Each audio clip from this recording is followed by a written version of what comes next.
Hey guys, tonight we're diving into a world with no Netflix, no Wi-Fi. Heck, not even pants. Forget everything Hollywood told you about cavemen grunting around with clubs. This is the real deal. And trust me, you probably wouldn't last a day. So before you get too comfortable, hit that like button if you love weird, wild dives into the past. And tell me in the comments, what's one modern luxury you absolutely couldn't give up? Now dim the lights, maybe grab a snack, something mammoth-free, and let's jump into a time before history even existed. You wake up in the dirt, literally. There's no bed, no blanket, just cold earth pressed against your back and your breath fogging in the icy morning air. Your stomach growls. You haven't eaten in 2 days, and unfortunately, Uber Eats hasn't been invented yet. Around you, your tribe, if you're lucky enough to have one, stirs to life. Someone stoking a fire with a stick and a whole lot of hope. Someone else is already arguing over who gets the last bone marrow from last night's roast lizard. Welcome to the prehistoric era, roughly 2.5 million years worth of dirty, dangerous, awe-inspiring survival. Okay, pause. Quick definition drop. Prehistory. The time before humans wrote anything down. That's right. Before books, before TikToks, before even awkward middle school diaries. We're talking the Paleolithic, Mesolithic, and Neolithic periods. Each one a chapter in the world's messiest, bloodiest, muddiest origin story. So how do we know what happened back then? Bones, stones, poop, and charcoal. Archaeologists basically piece together humanity's origin story from ancient trash piles. Respect. So, what's a typical day look like? Well, you're not scrolling your phone. You're out foraging. Berries, nuts, maybe the occasional honeycomb if you're brave. And don't mind angry bees. Hunting, risky. One wrong step, and your lunch. You versus a 12-foot tall woolly rhino with a sharpened stick. Oh, and childbirth? Imagine squatting in a cold stream with 0 pain meds, while wolves howl nearby. Honestly, your modern-day bad hair day doesn't even register. Ever wonder what the first tweet looked like? Probably a bison drawn in ochre and blood on a cave wall in France. These early artists didn't just doodle. They recorded hunts, told stories, maybe even passed on spiritual beliefs. Language, by the way, didn't come with subtitles. It evolved. Grunts became gestures. Gestures became meaning.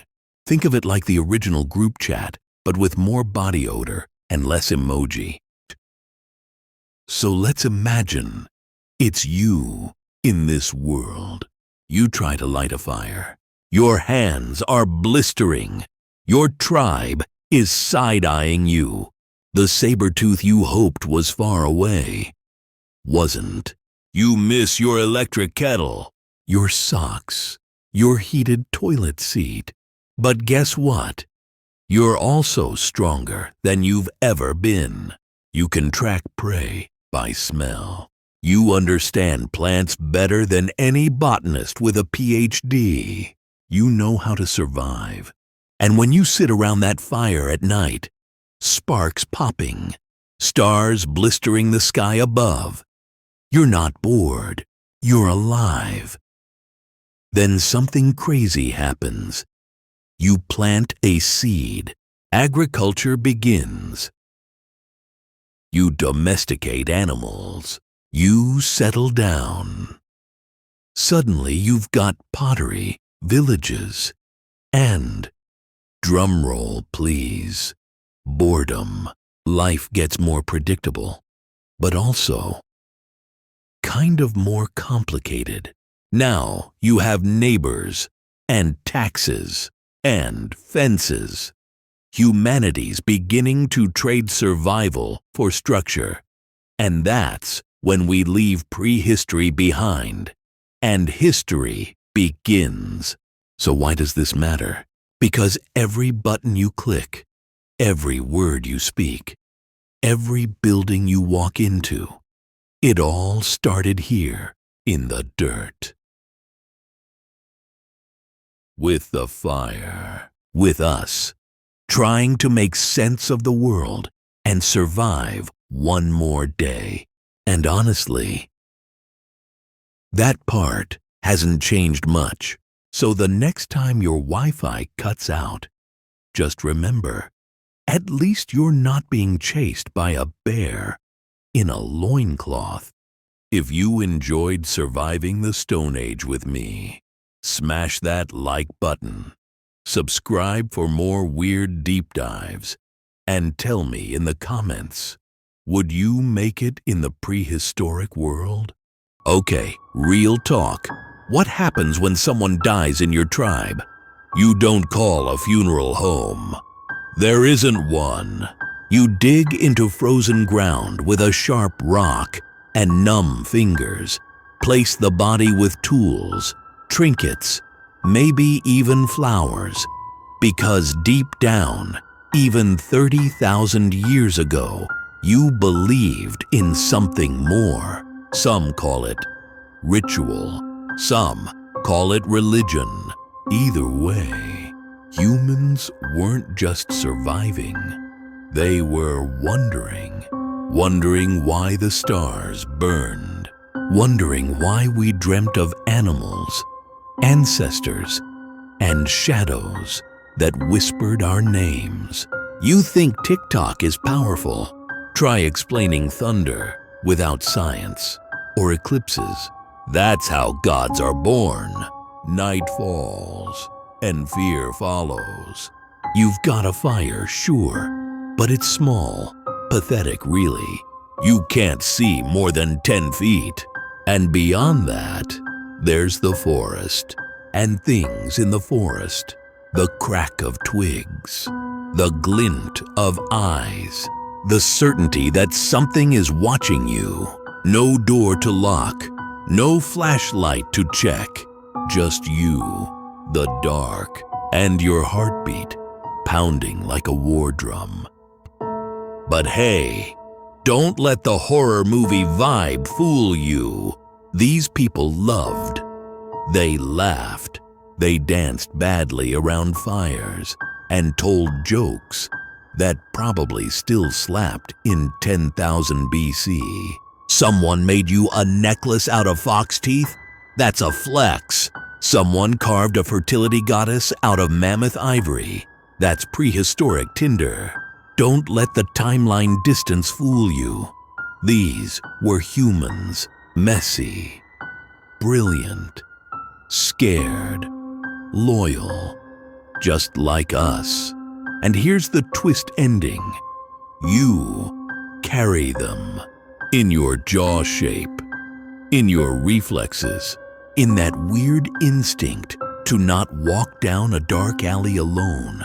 You're not separate from prehistory. You are prehistory, just wearing a hoodie and AirPods. That ancient hunger to explore, to gather around light and tell stories. That's not gone. It's just evolved. So as your screen glows in the dark room you're in right now, remember, you're still sitting by the fire. You're still listening for meaning, hoping to understand yourself, just like the people who painted bison on walls 20,000 years ago. They didn't vanish. They became you. You are the firekeeper now. If you made it this far, you're officially part of the tribe. Comment below so I know you're one of the firekeepers. And here's your secret question for the comments. If you had to leave a message for the future using nothing but cave art, what would you draw? No spoilers, just symbols. Imagine this. You're standing on a cliff. The wind wild in your hair. Thunder crashes so loud it vibrates in your chest. You look up and you don't see clouds or storms. You see anger, a sky god. Maybe a bird as big as the horizon. A spirit your grandmother only spoke of in whispers. Because you haven't invented weather yet. You haven't named lightning. You haven't mapped pressure systems. What you have is wonder and fear. So you kneel. You pile stones into a circle. You whisper a name into the wind. Congratulations! You've just invented religion. Now let's get wholesome. You're 8 years old. Your tribe just brought down something massive. Everyone's celebrating, but off to the side, a scrawny wolf pup stares, ribs visible, eyes wary. You sneak at a scrap, just a little. A few moons later, that pup sleeps curled beside you. It growls at danger. It whines when you cry. Boom! The first pet. Not a goldfish, not a toy poodle. A wolf. The original ride or die. You and it. You rewrote nature together. You crossed a line in history that no one noticed at the time. From predator to partner. But here's the hard truth. Nature didn't care about you. 1 minute you're picking berries in golden sunlight. The next, flash flood, wildfire, snake bite.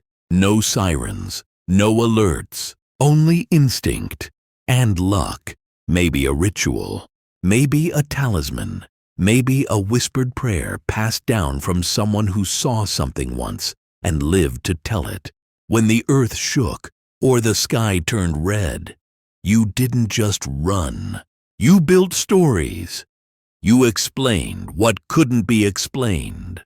And out of that, gods, monsters, myths that survived longer than cities.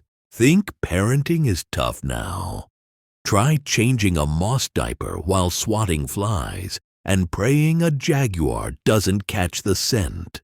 Babies didn't come with manuals. They came with cries. And later, questions. Why do the stars move? What happens when we die? And how did we answer? The same way we still do. We told a story. We sang a song. We passed on the only thing that truly survives. Memory. They dreamed. Of course they did. But dreams weren't idle back then. They were portals. Warnings. Blessings. A hunter dreams of a lion. That's a sign. Be careful. Be brave. A child dreams of her mother singing from beyond the firelight. That's not a memory. That's a visit. Dreams stitch the day to the night. The living to the dead. They whispered that maybe this world isn't all there is. And maybe they were right. And then, quietly, it changed. Someone started marking time. Moon cycles carved into bone. Lines scratched not as art, but as meaning. And burial. It became sacred, not just hiding the body, but honoring it. Smoke, song, Silence. You don't know it yet, but this is the last night before history wakes up. Tomorrow, someone will write something down, and nothing will ever be the same. They left us no books, no cities, no photos or voice notes, but they left something greater. Us, our questions, our courage, our flawed, beautiful brilliance. It all started with them, in a cave, in a storm, in a lullaby beneath stars that didn't yet have names. We call it prehistory. But it isn't before our story.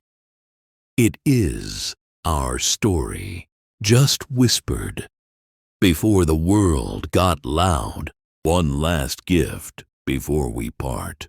Imagine you're given a stone, one chance to carve a message to be found 10,000 years from now.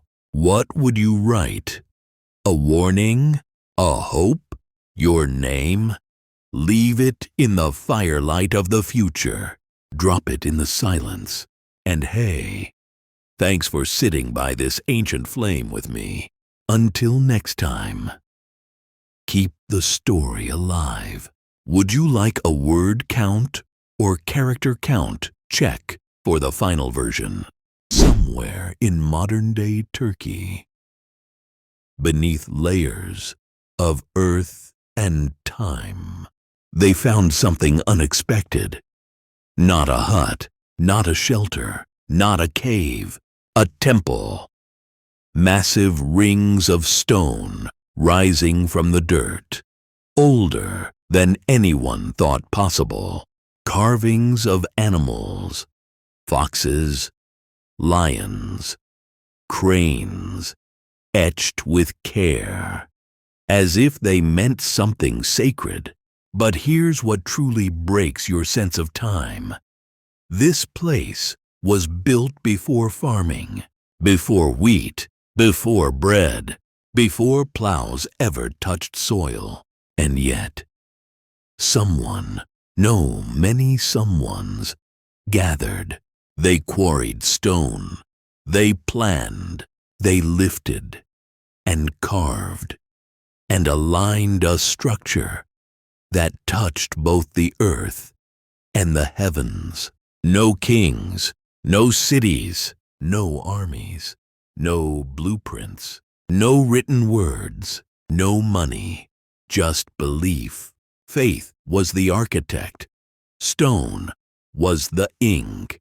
Ever tried to read a language the world forgot? It's like hearing a ghost whisper in your sleep. A message meant for someone who no longer exists. They left markings, scratches in bone, symbols on stone, shapes on antler and ivory. Not quite writing, not exactly art. A spiral beside a bleeding handprint. A deer with too many legs. A sun that drips like blood. Were they keeping time, mapping stars, calling for help, spelling their name in shapes only their dead could understand? There is no Rosetta Stone, no legend, no key to unlock it, just silence and us, staring back through the ages, trying to remember something we never learned. Before language found its rhythm, rhythm found us. Someone, somewhere, hollowed out a bird bone. They brought it to their lips. They blew, and out came a note, a sound never heard before, except maybe in the rustle of trees, in the call of wind across tall grass. But this time, it was deliberate, human. The first music. Did they weep when they heard it? Did they gather around the fire and dance until the stars blurred? Did they call it magic? A gift? A song from the gods? Or did they simply close their eyes and listen? You ever bury something just to let go? They did. Not garbage, not trash, ritual. They placed perfect tools into the ground, still sharp. They laid down figurines carved with care. They buried beads and weapons and bowls, not discarded, but honored, sealed with intention, as if to say, this was part of our story, and now its chapter ends. How many things have we forgotten on purpose? How many ghosts did they send into the soil, not out of fear, but out of reverence, before laws, before governments, before flags and borders? There was one rule: don't kill your kin, not out of morality, out of necessity. You needed each other. You shared food. You traded stories. You watched each other's children while gathering roots or chasing game. It wasn't kindness. It was survival. And so the first human contract was made. Not in ink, not in blood, not in stone, in trust. You want proof that we've always been human? Look at our dead. We didn't toss them aside. We dug graves. We arranged flowers. We placed carved animals by their side, guardians for the next journey. We painted bones. We left behind beads, tools, and tokens. Who does that unless they believe that death is not the end, that there's more, that someone might still be watching? We mourned, we honored, we remembered, and now here we are, standing at the edge. Behind us, 2 million years of footsteps erased by rain, ashes, names lost to time, campfires that once warmed and whispered. Ahead, bronze, kings.cities, collapse.books, screens, silence again. But here, in this moment in between, we chose to become more than muscle and bone. We became storytellers, and once a species learns to tell stories, it never forgets how. You are not just a reader of history. You are a chapter in it. So ask yourself, when someone digs through the ruins of your world, what will they think you believed in? What symbols will they uncover? What traces will they find carved into glass, steel, or silicon? Will they find evidence of wonder, of fear, of love? What will your story say? Thank you for traveling so far back with me. Next time, the first city and the first collapse. Subscribe. Stay curious. Keep the fire alive. A different kind of time. Here's a wild, untamed thought, one we don't hold often enough in our hands. For the vast majority of human existence, time didn't march forward in a straight line. It didn't tick-tock into deadlines or progress bars. It didn't mean quarters, fiscal years, or 5-year projections. Time spun. It moved in slow, wide circles, in the shifting arc of stars, across a night sky, in the breathing in and breathing out of seasons, in the recurring phases of the moon. Time came around, not ahead. It wasn't something to get ahead of. It was something to meet again, over and over. There was no January, no 2035, no. Where do you see yourself in 10 years? There was only rhythm, return, repetition, renewal. There was only the pulse in the soil that promised the rains would come again. that the herds would migrate, that the constellations would return to their rightful places. People weren't moving forward. They were coming back to the rains that nourished their crops, back to the hunts that sustained the tribe, back to the fires that gathered stories, back to the stars that spun overhead like ancient guardians, dependable and indifferent, returning always, regardless of who didn't. A different kind of truth. They didn't draw sharp lines between fact and story. Didn't need to. Didn't want to. If someone said the river was a serpent who swallowed the moon, that was not considered a metaphor, and it wasn't dismissed as superstition. It was a truth, just not the kind you measure with instruments or plot on a chart. It was a bone-deep truth, a soul-level truth, the kind you feel more than understand, the kind that lives under the skin of language. They knew something we keep forgetting. That myth is not the opposite of reality. It is a way of orienting yourself within it. It wasn't about asking, is this literally real? It was about asking, what does this story mean? What does it offer the heart? What does it whisper to the spirit when you're alone in the dark, listening to wind scrape the trees? A different kind of monster. They painted beasts on cave walls, creatures with too many eyes, with claws that bent the wrong way, with wings stitched onto backs that shouldn't fly. And yes, maybe those things were symbols. Maybe. But maybe they were also warnings, echoes, mirrors, because the most dangerous monsters were never lurking out there in the dark woods or deep oceans. They were in here, beneath the ribs, in the quiet spaces of the human mind. Greed, betrayal, pride, the hunger for power, the cruelty born from fear.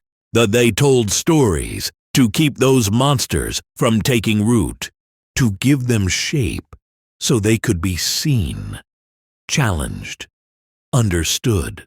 A different kind of meaning. Sometimes archaeologists dig up things that don't fit any theory.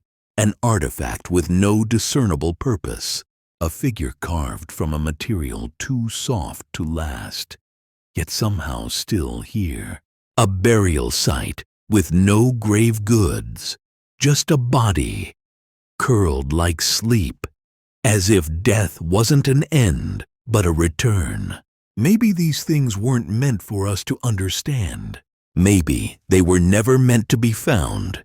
Maybe they were private, intensely so, a prayer too personal for shared ritual, a joke too layered in context to survive the centuries, a goodbye so full of love or pain that it had to be written in stone, even if no one was ever meant to read it again.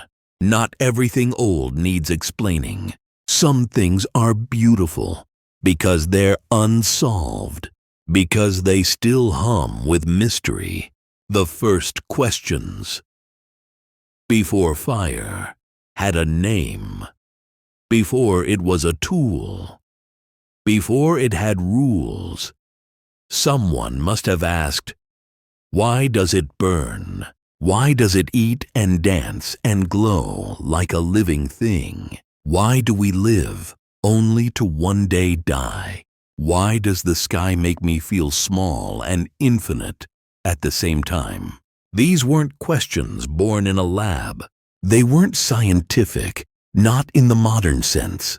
They were emotional, existential, born not from ignorance, but from awe. We didn't start as scientists. We started as feelers, wanderers, humans aching toward meaning, And truthfully, we're still asking the same questions. We dress them up in more precise language now. Talk of physics, biology, psychology, but at their core, they're still the same questions that once made someone stare into firelight. Too stunned to speak, prehistory wasn't the beginning. Prehistory didn't end. It was interrupted by writing, by kings, by rules etched in clay tablets and bricks stacked into cities. But that earlier world, it never really left. It just quieted. There are dreams still buried in the dirt. There are questions half carved into stone. There are songs we never finished singing, waiting for someone to pick up the melody again. You think you live in the future? No, friend. You live at the edge of an unfinished sentence, written by firelight, left hanging, mid-thought, mid-dream, somewhere out there, beneath layers of earth, sand, and time. There are futures that never came to be. Whole lineages extinguished before they even had a name. A tribe that might have become a kingdom. Lost after one cruel winter. Too many. When the last ember in the last hearth turned cold, and no one remembered how to start the fire again. A toolmaker, her hands calloused with wisdom, whose technique died with her final breath. No apprentice, no drawings, just silence. Where there should have been legacy, a story whispered once and never repeated. An idea born in a brilliant mind, buried before it could take root. A language with sounds we'll never hear again, carved into nothingness by the erosion of time. Not everything evolves. Some things vanish. Not all paths become roads. Some are swallowed by the forest before they can be walked again. There are entire alternate versions of us, entire timelines, forgotten not because they failed, but because we never knew how to remember them. The unrecorded history tends to sing the praises of those who moved forward, the builders, the scribes, the conquerors, those who shaped land and language to their will, who drew lines, made maps, claimed borders, raised cities out of dust. But what about the ones who chose a different kind of life? The ones who stayed close to the forest, to the pulse of the earth, who said no to the plow, no to the fence, no to a future made of stone, who kept their fires low and their gods close, who chose stars instead of ceilings, wind instead of walls. They didn't vanish. They just didn't want to be remembered the way empires are. And maybe, just maybe, they were right. Maybe there's a wisdom in silence. Maybe some truths only live in places too wild to be recorded. The cruelest loss. Here's the most haunting part. We don't even know what we've forgotten. Not just the names, the faces, the tools. Though those are lost too. We've lost the ways of thinking. We've lost whole frameworks of reality. Cosmologies, ontologies, ways of being human that don't fit into our neat categories. There may have been people who didn't fear death the way we do. A tribe whose language was more music than speech. Meanings conveyed through tone, breath, rhythm.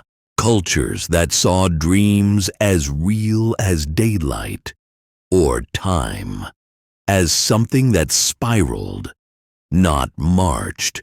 We didn't just lose the map. We forgot there was one. Whole continents of consciousness vanished, ways of seeing the world that might have healed us, changed us, freed us. If only we'd remembered them in time. The real beginning, forget what they told you in school. The beginning wasn't agriculture. It wasn't writing, or kings, or walls. It wasn't when someone built a temple or wrote a law. It was the moment we looked up, saw the stars, and recognized them, not as cold lights in the void, but as something alive, something familiar, something watching. And then we looked down at ourselves, and something stirred, something new. We were no longer just animals surviving. We were witnesses. We were storytellers. And eventually, we became creators. That's the real origin story. One spark, one soul, one terrifying, beautiful moment of awareness. And from that moment on, everything changed. The beautiful question, you know what keeps me awake at night? The beauty. The unnecessary, impractical, extravagant beauty. Beads carved from bone. Paintings in dark caves, seen by no one but the painter and the gods. Rituals performed in the cold. Songs sung into hunger. Symbols etched into rock even when death was near. They chose beauty.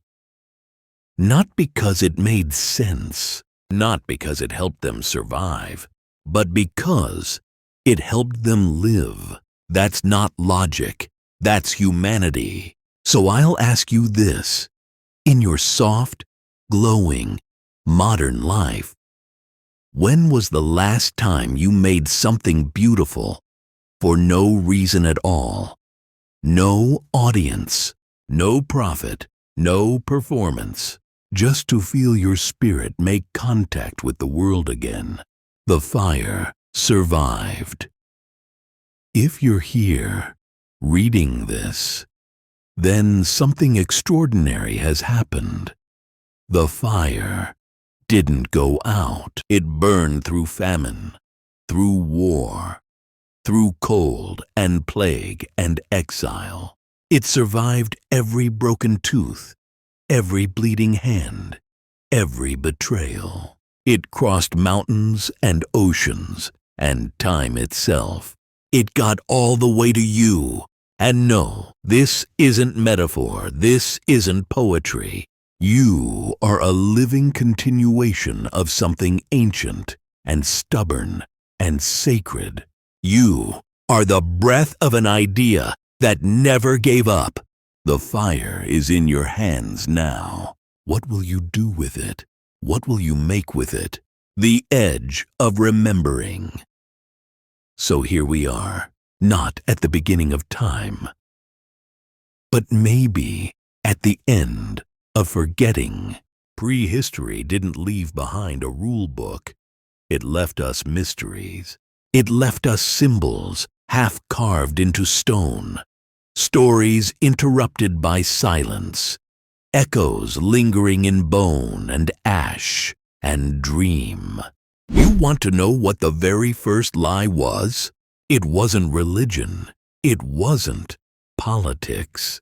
It wasn't some carefully constructed myth carved into a temple wall or painted on a cave ceiling.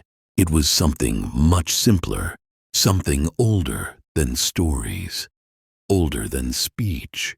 It was, I'm not scared.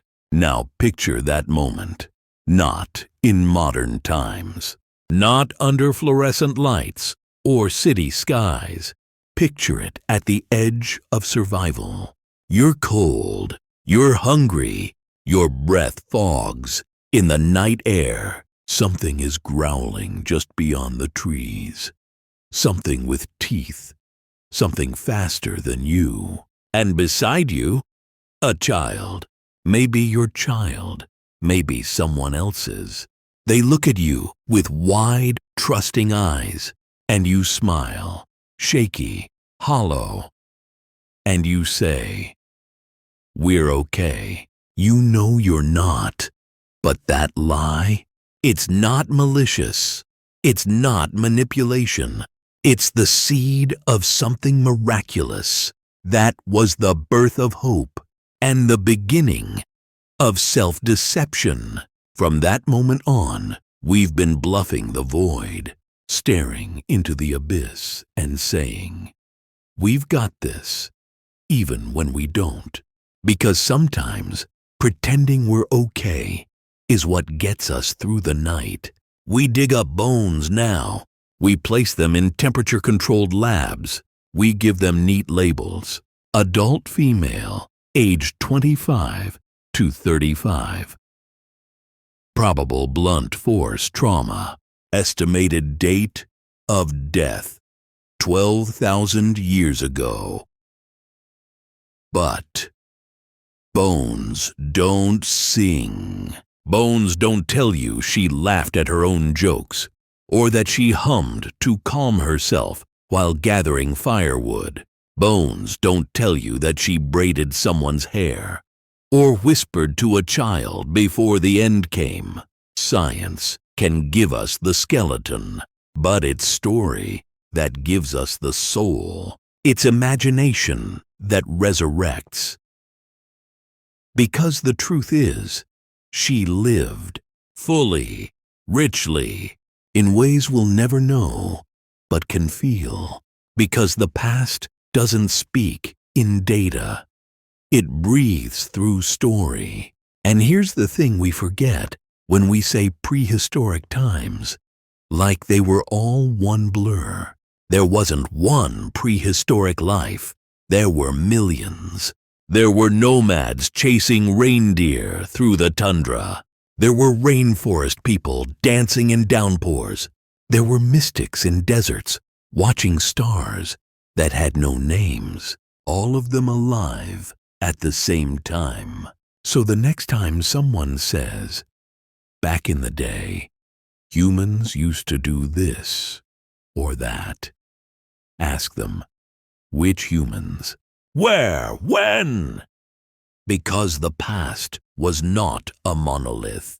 It was a kaleidoscope of color, survival, adaptation, failure, and invention. We've always been many. We've always been messy.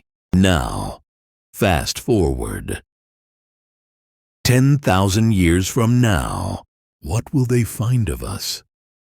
Not bones in the dirt, but plastic embedded in stone. Not carved myths, but dead codes.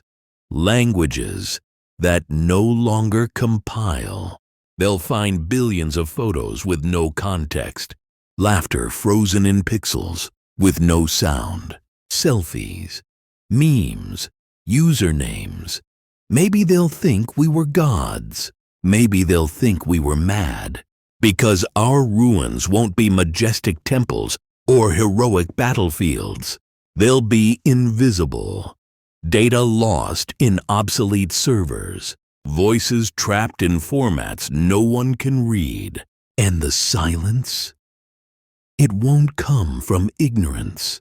It'll come from too much noise, so much information, so little meaning. And all those cravings you wrestle with, they're not just yours. They're ancient. That midnight snack raid? That's not weakness. That's 300,000 years of hunger, wiring, firing, all at once. Your brain doesn't know about grocery stores or Uber Eats. It thinks winter is coming, and you haven't seen a berry in weeks. You're not broken. You're overclocked by famine trauma encoded in your cells. So the next time you eat an entire sleeve of cookies at 2 a.m., don't feel shame. Blame your ancestors. They were just trying to keep you alive before Zeus, before Odin, before Jesus, or Vishnu, or any deity with a business plan. There were shapes, stone figurines, some round and soft, some wild and abstract, half beast, half dream. We didn't worship them. We recognized them, not gods to control the world, but forces to whisper to.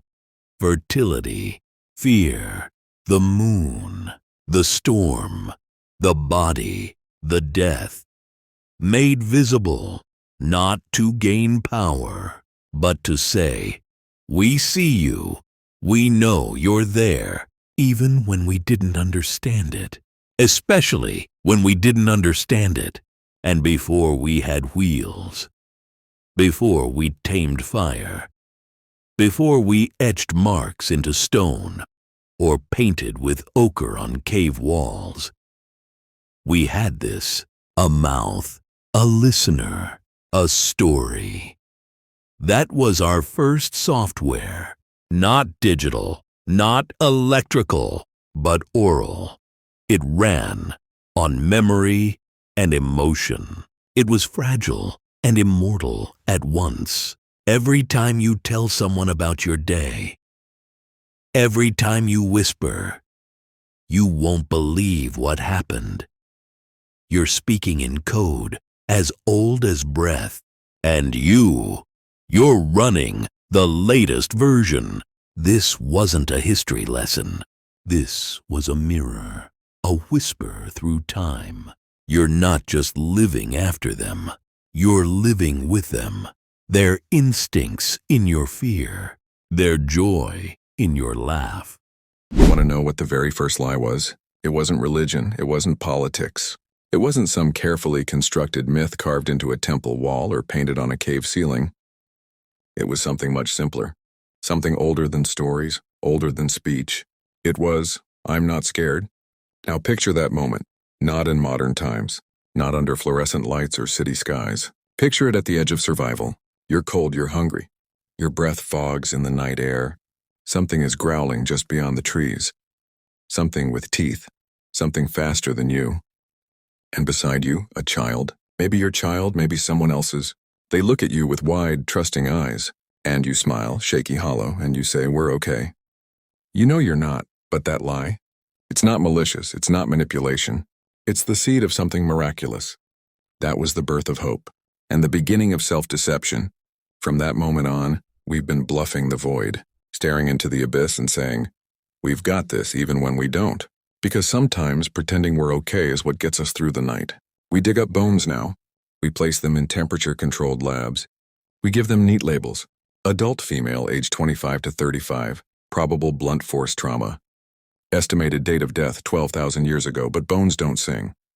Bones don't tell you she laughed at her own jokes, or that she hummed to calm herself while gathering firewood. Bones don't tell you that she braided someone's hair, or whispered to a child before the end came. Science can give us the skeleton, but it's story that gives us the soul. It's imagination that resurrects because the truth is, she lived. Fully, richly, in ways we'll never know but can feel. Because the past doesn't speak in data, it breathes through story. And here's the thing we forget when we say prehistoric times, like they were all one blur. There wasn't one prehistoric life, there were millions. There were nomads chasing reindeer through the tundra. There were rainforest people dancing in downpours. There were mystics in deserts watching stars that had no names, all of them alive at the same time.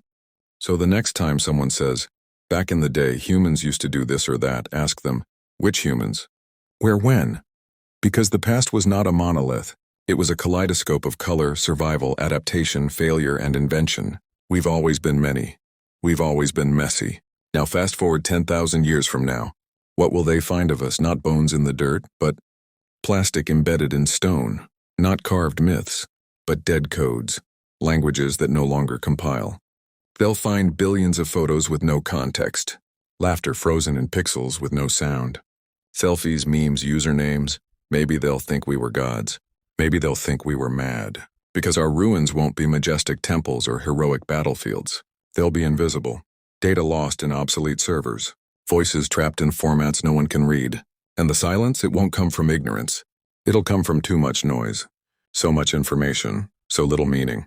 And all those cravings you wrestle with, they're not just yours, they're ancient. That midnight snack raid, that's not weakness. That's 300,000 years of hunger wiring firing all at once. Your brain doesn't know about grocery stores or Uber Eats. It thinks winter is coming and you haven't seen a berry in weeks. You're not broken. You're overclocked by famine trauma encoded in your cells. So the next time you eat an entire sleeve of cookies at 2 a.m., don't feel shame. Blame your ancestors, they were just trying to keep you alive. Before Zeus, before Odin, before Jesus or Vishnu or any deity with a business plan. There were shapes. Stone figurines, some round and soft, some wild and abstract. Half beast, half dream, we didn't worship them. We recognized them. Not gods to control the world, but forces to whisper to fertility, fear the moon, the storm, the body, the death made visible not to gain power, but to say, we see you, we know you're there, even when we didn't understand it. Especially when we didn't understand it. And before we had wheels, before we tamed fire, before we etched marks into stone or painted with ochre on cave walls, we had this. A mouth, a listener, a story. That was our first software. Not digital, not electrical, but oral. It ran on memory and emotion. It was fragile and immortal at once. Every time you tell someone about your day, every time you whisper, you won't believe what happened. You're speaking in code as old as breath. And you're running the latest version. This wasn't a history lesson. This was a mirror, a whisper through time. You're not just living after them, you're living with them. Their instincts in your fear, their joy in your laugh. One day, someone didn't keep walking. They paused, set down the bundle they'd carried for days, maybe weeks. Their footprints stopped near a stream, beside fertile soil, under a sky that felt steady. They dropped a seed, not metaphorically, literally, a grain, a hope, a risk. They waited. Built a simple shelter nearby, sticks, thatch, a ring of stones to mark a fire, and for the very first time, the land fed them back. It sounds beautiful, doesn't it? Like a beginning, like progress. But that moment, the first time someone stayed instead of strayed, came with a cost. Because stopping meant vulnerability. Stillness opened the door to new dangers. Parasites thrived in gathered waste. Water sat stagnant. Disease no longer burned out. It spread. The diet narrowed. Diversity shrank. Instead of 100 plants foraged across miles, there was just grain. Over and over. Bread and porridge. Porridge and bread. People began to hoard, not because they were selfish, but because the future was no longer a mystery. It was a threat. Winter, drought, theft. And still, despite it all, we stayed, not because it was easier, but maybe because it offered something no hunter-gatherer life ever could. Control. We traded freedom for predictability, and it changed everything. The first walls weren't built to keep the wilderness out. They were built to keep people out. Stone by stone, we built barriers, not against the lion, but the neighbor. We stopped sharing the hunt. We started guarding our granaries, what once belonged to all. The herd, the field, the feast, now belonged to someone. Ownership meant protection. Protection meant exclusion. And exclusion, that meant fear. We went from trusting the tribe to locking the gate. Security felt good. But slowly, something strange happened. The wild, the threat, The unknown. It wasn't outside the walls anymore. It was inside. It wore human faces. It lived next door. It signed treaties and broke them. It smiled and lied. Before we farmed, nothing belonged to anyone. The river flowed for all. The mountain watched over everyone. The sunset wasn't yours or mine. It simply was. Then we planted, and labeling began. My plot, my grain, my hands, therefore my tools. We invented ownership, then we defended it. Then we fought over it, from land to livestock, from names to nations. We drew lines, lines in sand, lines in law. We forgot the world could be shared. Farming didn't require gods, but it demanded patterns. You had to understand the moon.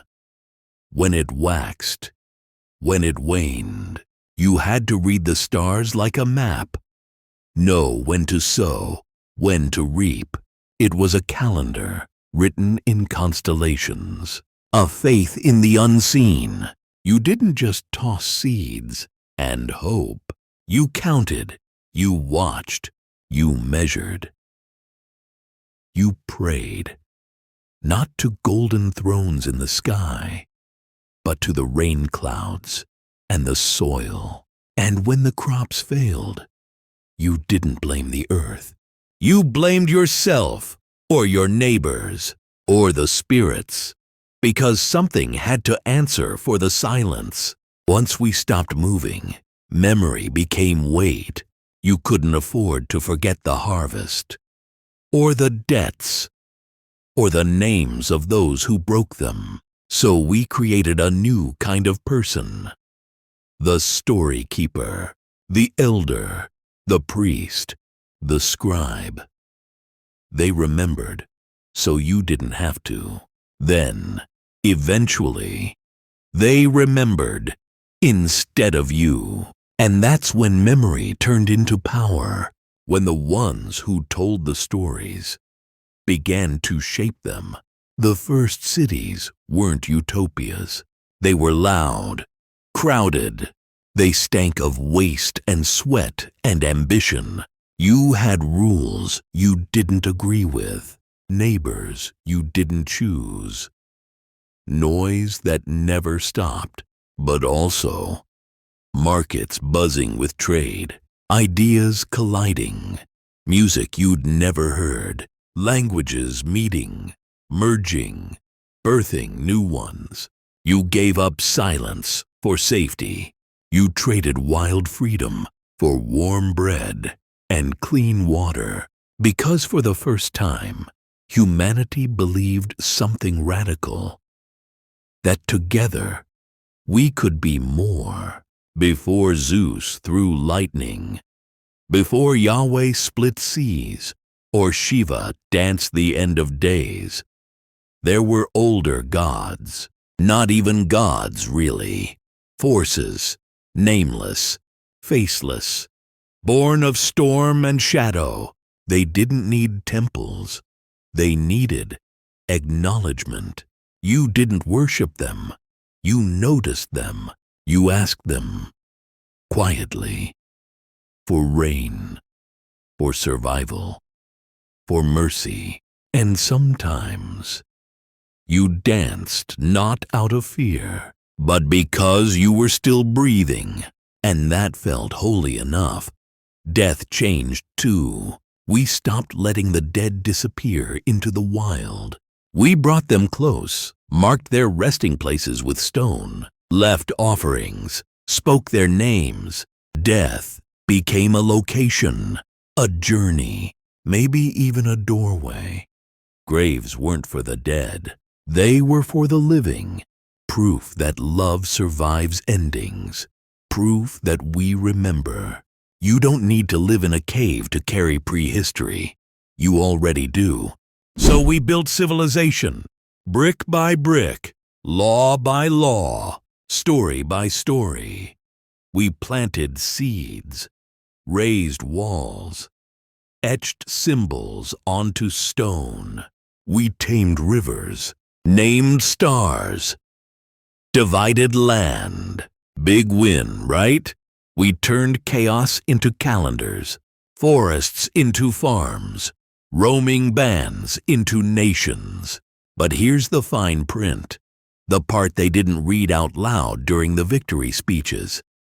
Crops meant calories, yes, but they also meant backbreaking repetition, bending under sun, season after season.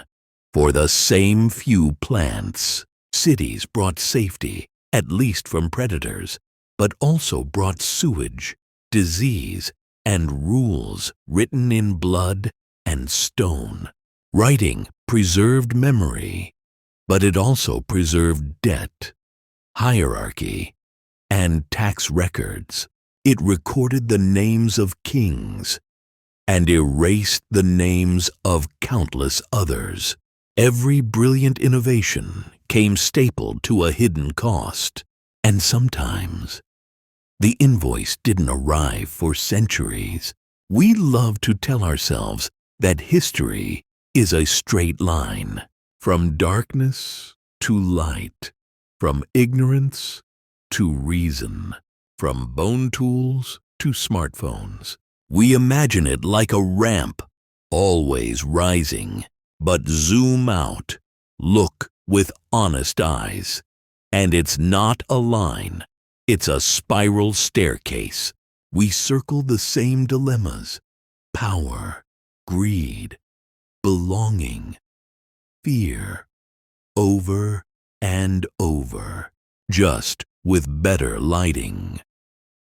Prehistory had hunger, violence, inequality, and faith.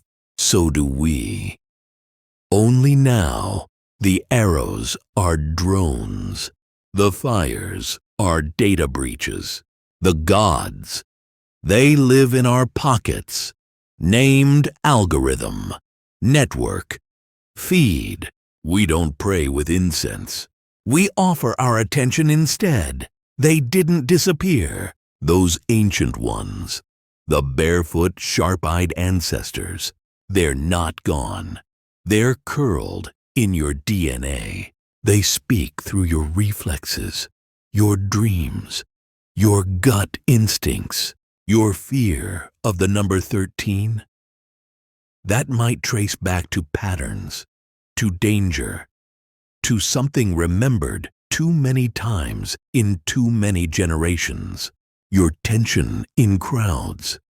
That's 300,000 years of scanning for threats in close quarters. The way your body jolts at rejection, that's not social anxiety. That's tribal software, primitive code running underneath your modern apps. We are new only in appearance.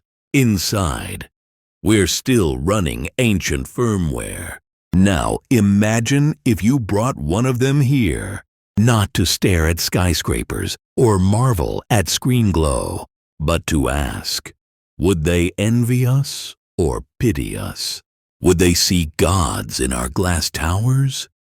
Or just taller caves stuffed with flashing lights and louder noises? Would they see comfort or disconnection? Would they recognize us as kin? Or see us as a tribe in denial, draped in Wi-Fi and fear, disconnected from the land, from silence, from each other? We build smarter and feel emptier. We connect more and touch less. They might not understand our words, but they'd understand our stress. Prehistoric people remembered what mattered. They had to. Forget the shape of a venomous plant. You died. Misread the tracks of a predator. You disappeared. Missed the change in seasons. Your children starved. Their memories were tools. Their songs were survival maps. Every story was a manual for how to live, and how not to die. Ours are buried in endless scrolls. Most of our memory now lives in selfies, in screenshots, in digital dust. But here's the twist. If we don't remember where we came from, we won't recognize what we're about to repeat. And history has a way of circling back when we forget to pay attention. One day, your great something will ask about you, the same way we now look into graves and ashes and wonder, who were they? What did they believe in? What did they fear? What did they fight to protect? The myth of you is already forming. Even now, your daily choices are carving a story into the foundation of the future. So ask yourself, what do you want them to find? A record of survival? A blueprint of resilience? Or a cautionary tale written in smoke and regret? The future is digging, always. History is a map, worn, revised, torn at the edges. But prehistory? That's the heartbeat beneath the parchment.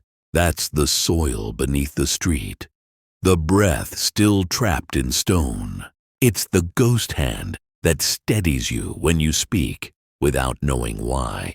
It's the whisper that tells you to light a fire, gather close, tell a story. Because once, stories were our shelter, not just from the dark, but from the forgetting. So light a candle. Walk barefoot once in a while. Listen when the silence has something to say. And tell your story like it matters.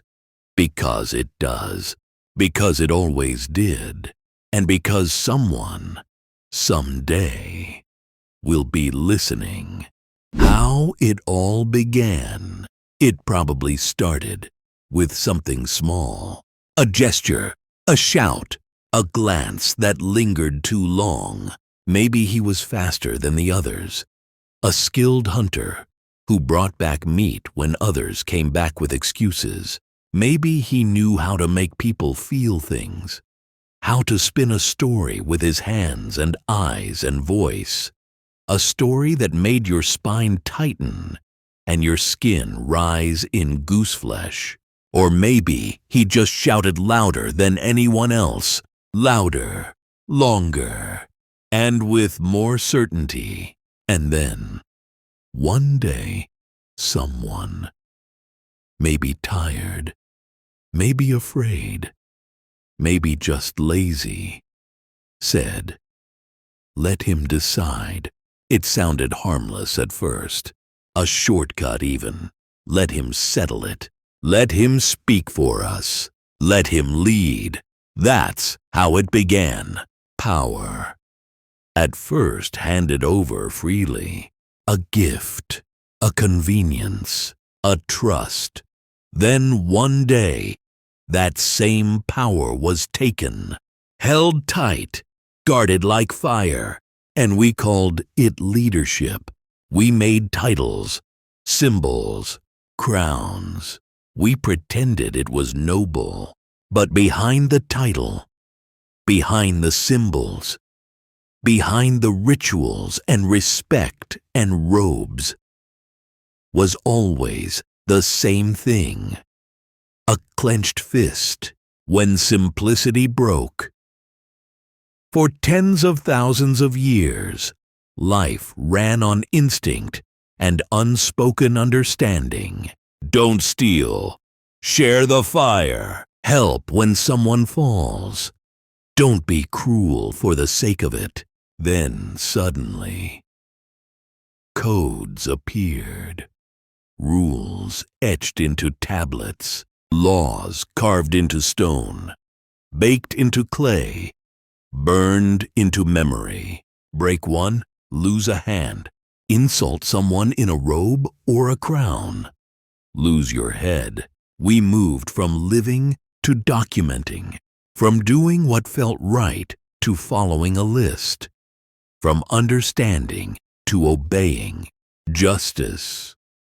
Once a circle of peers by the fire became a hierarchy, a column of names and punishments, a spreadsheet with a sword, the sky as currency, and then came the weather, or more precisely, our fear of it, the moment crops could fail, the moment rivers could dry, the moment thunder cracked just a little too close. Someone claimed they could speak to the sky. If you wanted rain, you'd better bring an offering. Gods became negotiators, and priests, their sales team, spiritual middlemen in robes, trading incense and animals for promises and fears. Belief, pure, powerful, invisible, became the most potent currency ever invented. No need for ink, no need for truth, just awe, just fear, just faith, because you can't argue with thunder, can you? Especially not when someone else gets to interpret it. The real reason for war. They didn't start wars for territory. That's the cleaned up version. The bedtime story we tell ourselves. Wars began when someone wanted more. More food, more followers, more land, more control. And to get it, they used the oldest trick in the book. They are not us. With just those 4 words, people picked up stones, then spears, then swords, then rifles. They looked at strangers, neighbors yesterday, enemies today, and saw monsters. And it worked every single time. When we learned to lie in writing, the first things we wrote were not poems, not prayers, not love letters. They were ledgers, grain counts, debts, who owed what and to whom. But then something changed. Someone realized you could write things that weren't true. And suddenly, truth was no longer something you could feel. It was something you could forge. The pen didn't just record power, it created it. How collapse actually happens. You think collapse comes suddenly. A bang, an invasion, a dramatic fall. But that's not how it happens. It begins quietly. A few bad harvests, water that tastes just a little off, a leader who starts speaking only to his own reflection, then a whisper, "This isn't working." And if no one listens, the whisper becomes silence. The silence becomes rot. The rot becomes rubble. Cities don't always fall to armies. Sometimes they just forget how to change. Like trees that grow too tall, too fast, branches wide, roots too shallow. A single wind is all it takes. You still here. And yet, look at you. Still here, not in a cave, not bowing before a god king. You walk with satellites above your head and fire in your pocket. But your hopes, your fears, still the same. You still look up when thunder rolls. Still gather by glowing light when night presses in. Still reach for meaning in the chaos. You are prehistoric, updated, yes, but not rewritten. What they'd say if they saw you. They lived without maps. You carry GPS and still feel lost. They sang stories so they wouldn't forget. You scroll endlessly and remember nothing. They carved gods from stone and sky. You've made gods out of screens and brands and followers. But the ache is the same. To belong, to matter, to survive something bigger than yourself.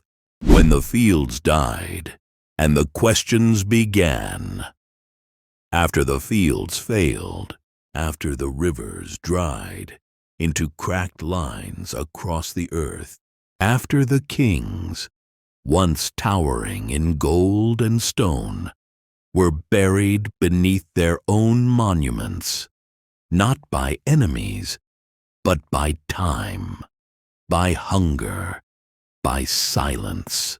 After the temples emptied, after the markets went quiet, after the cities stopped breathing, not with a scream, but with a sigh.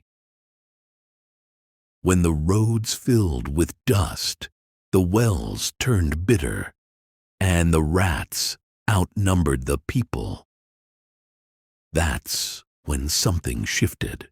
That's when the silence became too loud to ignore. A silence not just of sound, but of certainty. And in that vacuum, we started to ask questions. Not the old ones. Not, where do we hunt? Not, how do we survive another winter? Not even, who is in charge? But the deeper ones. The questions that live in bone.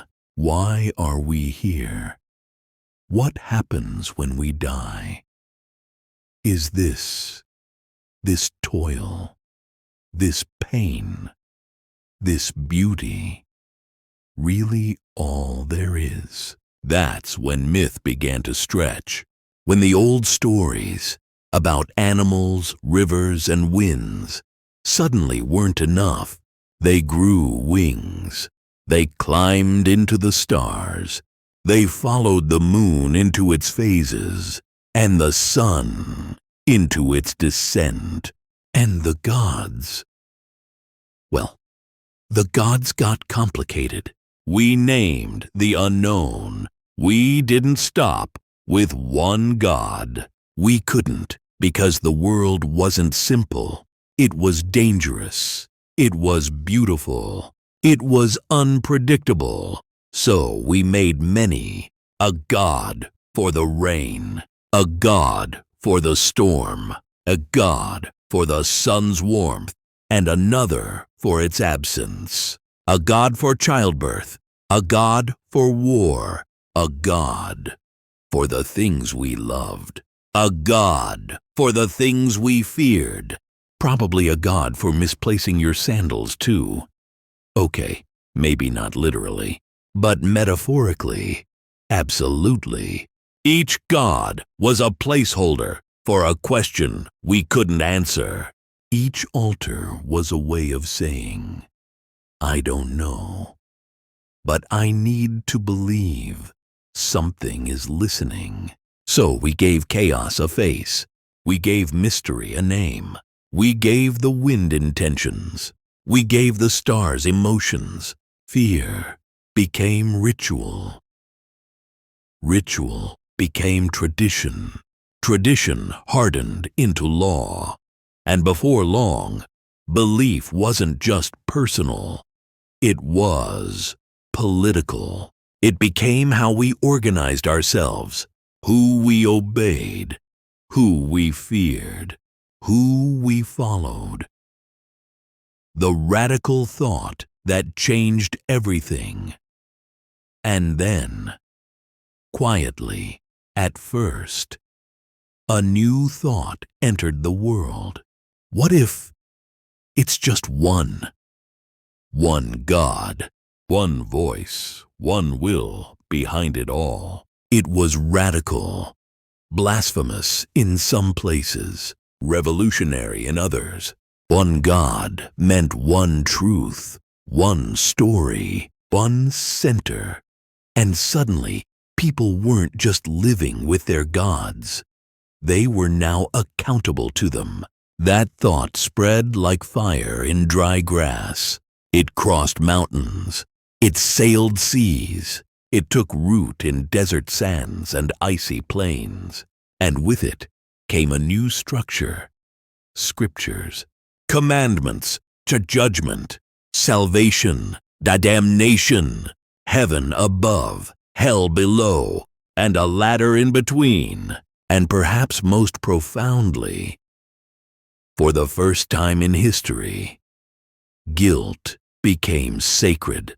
Words we called divine.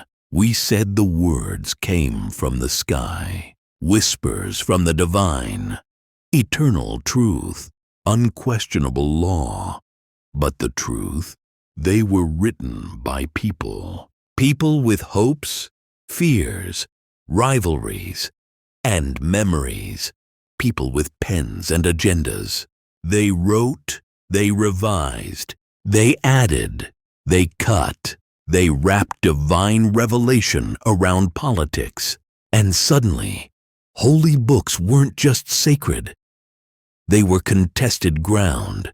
Interpretation became identity. Translation became control. Power lived not just in what was written, but in how it was read. And so salvation came with a footnote and a question mark. When stone became a sermon to make the invisible visible, we turned belief into architecture.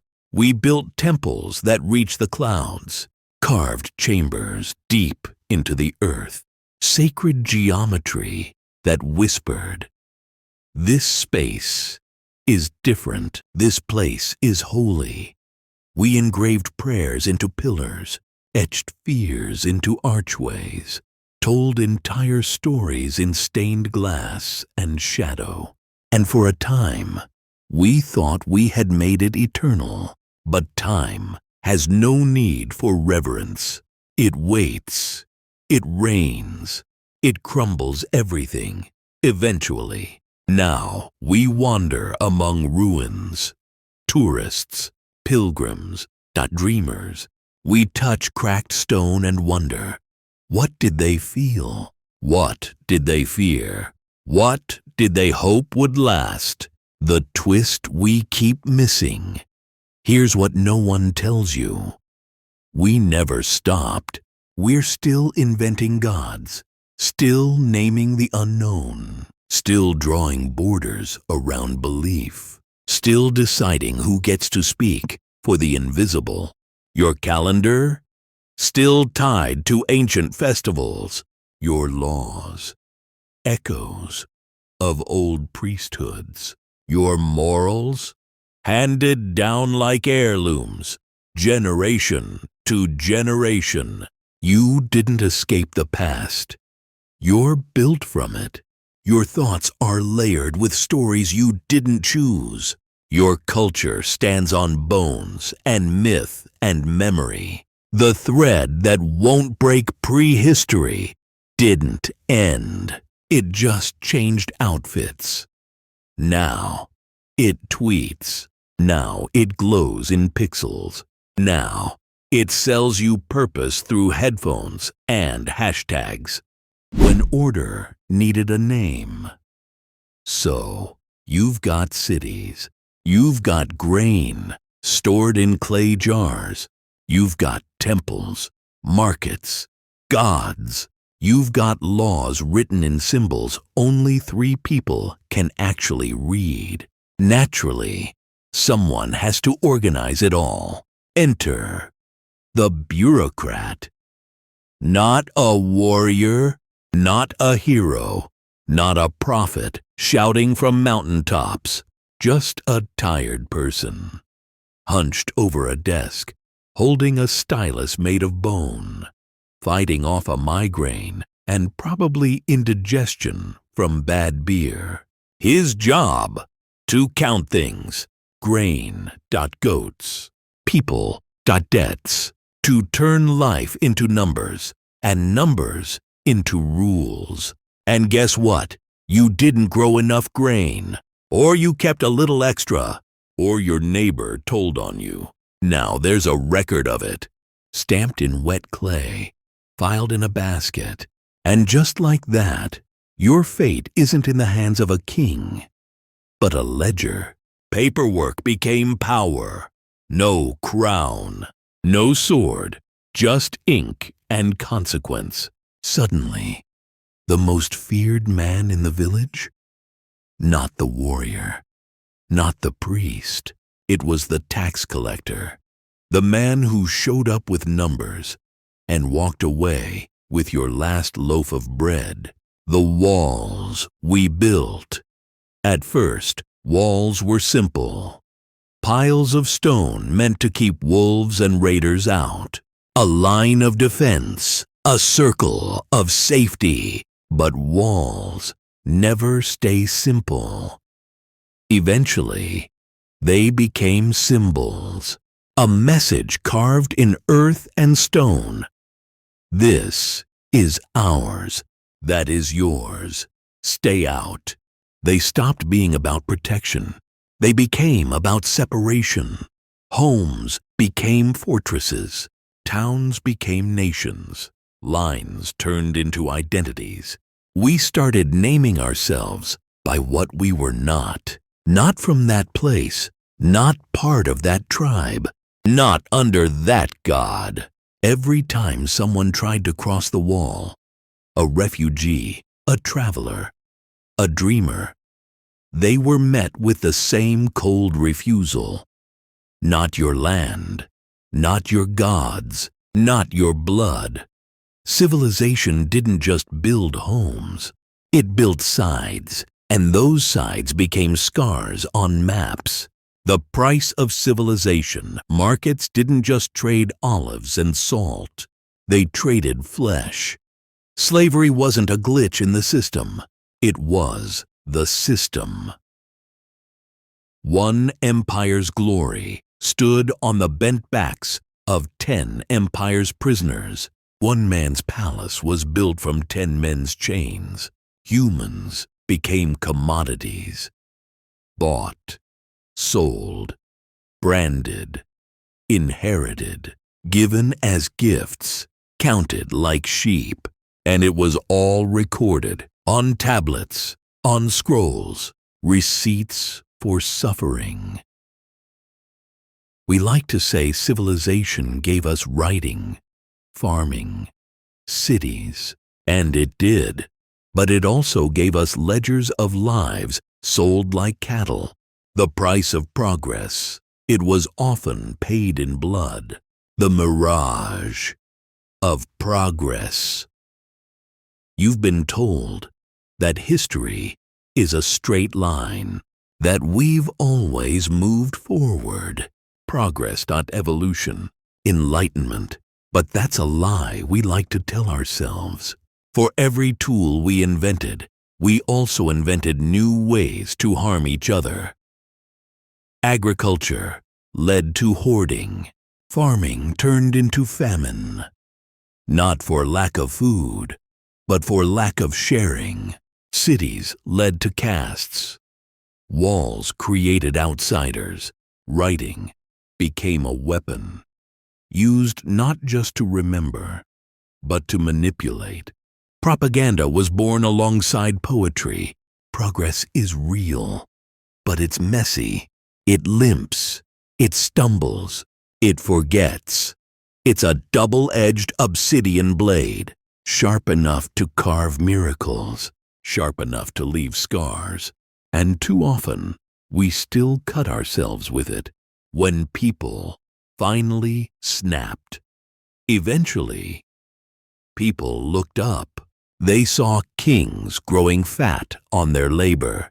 They saw priests in gold robes preaching virtue while children starved outside temple gates. And someone, just one at first, said, "Enough. Revolutions don't begin with manifestos. They begin with hunger, with anger, with the unbearable pressure of too many lies. They begin with someone lighting a torch instead of another prayer candle. And when they burn, they don't just consume palaces and statues. They burn ideas. They burn the past itself. Because some parts of it don't deserve to survive. You're standing on ghosts. Everywhere you walk, you're walking on buried stories. A supermarket might sit on the ruins of an ancient forum, a shopping mall on a battlefield, a highway atop a forgotten village. Your name might carry sounds older than any alphabet. Your language is made of echoes. You were born into a world already in motion. A story started long before you arrived, filled with triumph and terror, and things no one remembers correctly. And maybe, just maybe, the ghosts of that prehistoric world, the ones who first asked the stars for meaning, are still watching the part you're playing. Now, here's what no one tells you. You're the ancestor now. Everything you build, every word you write, every injustice you ignore, every truth you carry, it's not just for you, it's for the future. The archaeologists, the grandchildren, the civilizations that haven't been born yet. What you worship, what you protect, what you choose to tear down or preserve, that's what they'll dig up. So the question isn't just, how did we get here? After the fire, after the words, after the fire, after the stories faded into ash, after the last voice went quiet, after the last echo of the last word bounced off a stone wall and dissolved into night, there is silence. But don't be fooled. It's not an empty silence. It's not nothingness. It's heavy, full, crowded with everything left unsaid. That silence? It's made of unfinished thoughts, unwritten songs, prayers with no endings. It hums beneath your feet, waiting. Every artifact we've uncovered, every charred bone, every shattered pot, every symbol scratched onto stone, isn't just evidence of a world long gone. It's a question, a quiet, persistent question. Who were you? What did you believe? Did it matter? Did you matter? And the truth is, we still haven't answered it. 1,000 years from now, picture it, 1,000 years into a future you'll never see. The world is changed. Mountains worn down, languages evolved, maps redrawn, or maybe forgotten altogether. And in the middle of some vast excavation site, a future archaeologist crouches in the dust. They brush off something small, cold, obsolete, your phone. They don't know your name. They don't know your face, but they try to guess. What mattered to you? What did you hold sacred? What did you waste your time on? What made you laugh? What broke your heart? Did you fall in love? Did you believe in anything? Did you try to change the world? Or did you just scroll past it, day after day, letting the moments bleed together until they disappeared? Proof we were here, before we ever wrote a word, before we built cities, before we tamed fire. We left handprints on cave walls, not sentences, not stories, just hands, stained red with clay or ash, pressed against rock. Again and again, it wasn't just art, it wasn't decoration, It was something much simpler, much deeper, a message that echoes through the dark. I was here. I existed. This mattered. Those hands are still there, frozen in time, reaching out across millennia. So here's the question. What are your cave walls now? What will outlast your voice, your feed, your to-do list? What will someone find long after your bones are dust and understand who you really were? A spark we still carry. Look, I know, the prehistoric world feels distant, savage, primitive, alien. But here's the thing, the fire they lit in those caves, the one they guarded like a heartbeat, we're still carrying it. Every time we tell a story, every time we speak truth to power, every time we look at the world and imagine something better, we are part of the same spark. Their survival is in our stories. Their dreams are in our DNA.